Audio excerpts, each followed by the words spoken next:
তো একদিকে যেমন আই লিগের ক্লাবে জনি কাউকে জয়েন করতে চলেছে, অপরদিকে বান্দোদকর মেমোরিয়াল ট্রফি যেটা কিন্তু গোয়াতে হয়, সেখানে কিন্তু আর্জেন্টিনা আর অস্ট্রেলিয়া থেকেই প্রথমবার কোনো ক্লাব অংশগ্রহণ করতে চলেছে।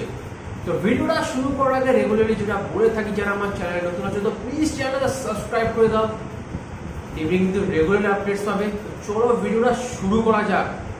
তো জনি কাউ, তো এই প্লেয়ারটা কিন্তু একসময় মোহনবাগানে দুর্দান্ত পারফরমেন্স করেছে।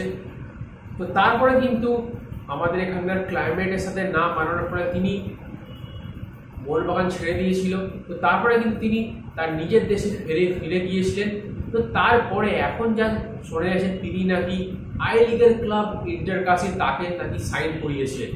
আর অন্যদিকে গোয়া ফুটবল অ্যাসোসিয়েশন তারা কিন্তু অর্গানাইজ করতে চলেছে বান্দোদকর মেমোরিয়াল ট্রফি। এটা কিন্তু সেকেন্ড এডিশন, তো লাস্ট বছর হয়েছে। এই বছর কিন্তু নিউ টিম তারা কিন্তু জয়েন করছে। আর এই বান্দোদকর মেমোরিয়াল ট্রফিতে কিন্তু দুখানা গ্রুপ হচ্ছে, যেখানে কিন্তু গ্রুপ এ গ্রুপ বি। তো গ্রুপ এ থাকছে কিন্তু এফসি গোয়া, তার সঙ্গে সঙ্গে থাকছে অস্ট্রেলিয়া থেকে আসা এই প্রথমবার কোনো ক্লাব ব্রিসবেন ব্রো, তারা কিন্তু খেলে অস্ট্রেলিয়ান এ লিগে। আর অপরদিকে কিন্তু থাকছে টেম্পো। তো এই টেম্পোর নাম কিন্তু আমরা প্রত্যেক ফুটবল প্রেমী শুনেছি। আর অন্যদিকে কিন্তু 4 নম্বর ক্লাব হিসাবে যে গোয়া প্রিমিয়ার লিগ জিতবে, তো সেই ক্লাবটাই কিন্তু অংশগ্রহণ করবে। এবার একটু চলে আসি গ্রুপ বিতে। তো গ্রুপ বিতে থাকছে ওডিশা এফসি, তার সঙ্গে সঙ্গে কিন্তু থাকছে চেন্নাইয়ান এফসি। তো এই গ্রুপেও কিন্তু আর্জেন্টিনা থেকে কিন্তু কোনো ক্লাব আসছে প্রথমবার। তো ক্লাবটার নাম কিন্তু ক্লাব ডেপোর্টিভ ডিফেন্সি জাস্টিকা। তো এই ক্লাবটা কিন্তু আর্জেন্টিনার প্রিমিয়ারে খেলে। আর অন্যদিকে কিন্তু 4 নম্বর টিম হিসেবে থাকছে চার্চিল ব্রাদার্স। তো এই ক্লাবটার নাম কিন্তু প্রত্যেক ফুটবল সমর্থক তারা শুনেছেন। তো এই যে গোয়াতে যে দুখানা বাইরে দিয়ে টিম আছে, সেটা কিন্তু একটা দুর্দান্ত টুর্নামেন্ট হতে চলেছে। আর এই টুর্নামেন্টটা কিন্তু শুরু হবে 24 আগস্ট। আপাতত কিন্তু তেমন ভাবে কোনো টেলিকাস্ট বা কিছু বলা হয়নি। তো এটা কিন্তু পেলে তোমাদের অবশ্যই আমি আপডেটটা দেবো। তো এবার একটু চলে আসি ডুরান্ড কাপের আপডেটটি। তো আমরা কিন্তু সবাই দেখেছি যে লাস্ট দিন যে ডার্বিটা ক্যান্সেল হয়েছে, সেখানে কিন্তু সবাই মিলে মানে 3 দলের সমর্থক তারা কিন্তু একসাথে গিয়ে প্রোটেস্ট, ইভেন কি আমিও ছিলাম ওখানে। আমরা কিন্তু সবাই মিলে একসাথে প্রোটেস্ট করেছি যে জাস্টিস ফর আর্জিগার। তাছাড়াও কিন্তু এখানে প্রত্যেক ফুটবল সমর্থকদের মধ্যে হয়তো এখনো একটা প্রশ্ন রয়ে যাবে যে আমরা কি আগেও এই টিকিটের টাকা ফেরত পাবো কিনা। তো ডুরান্ড কমিটি থেকে যেটা জানানো হয়েছে যে আপাতত কিন্তু সবার টাকা ফেরত দেওয়া হবে।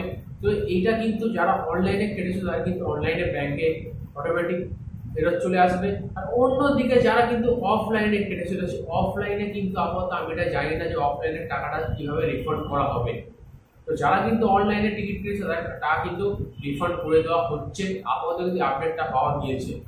তো এবার একটু চলে আসে আমাদের দুই প্রধান আপডেট দিয়ে। তো প্রথমটা কিন্তু মোহনবাগান সুপার জায়ান্ট। তো যেমনি কিন্তু এই জাস্টিস ফর আর্জিগারের জন্য কিন্তু ডুরান্ড কাপের ডার্বিটা বন্ধ করা হচ্ছে, সেই জন্য কিন্তু পয়েন্ট 2 ভাগ করে দেওয়া হয়েছে। তো অপরদিকে কিন্তু পুরো ডার্বির যে খেলা ছিল ওখানে কোয়ার্টার ফাইনাল, সেটাও কিন্তু জামশেদপুরে শিফট করা হয়েছিল। তার জন্য কিন্তু মোহনবাগান ম্যানেজমেন্টের টিম হোটেল পেতে অসুবিধা হচ্ছে। তাছাড়া কিন্তু প্র্যাকটিস গ্রাউন্ড, যেটা কিন্তু জোসে মরিনোর ক্ষেত্রে একটু অসুবিধা হয়ে যাচ্ছে, কারণ 21 আগস্ট মোহনবাগান কিন্তু পাঞ্জাব এফসির সেমিফাইনাল খেলতে চলেছে।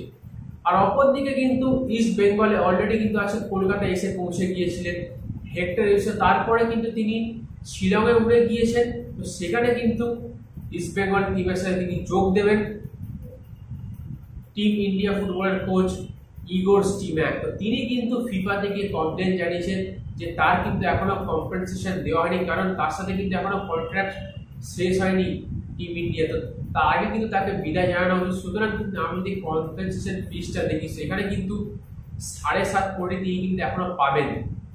তো দেখা যায় কেন AIFF কি ডিসিশন নেয়।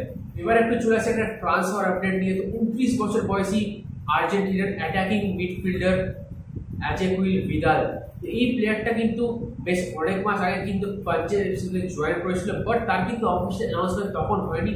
তো আজকে কিন্তু এই প্লেয়ারটার অফিসিয়াল অ্যানাউন্সমেন্ট করে দেওয়া হলো। So till then, goodbye, have a nice day, enjoy the beautiful game football.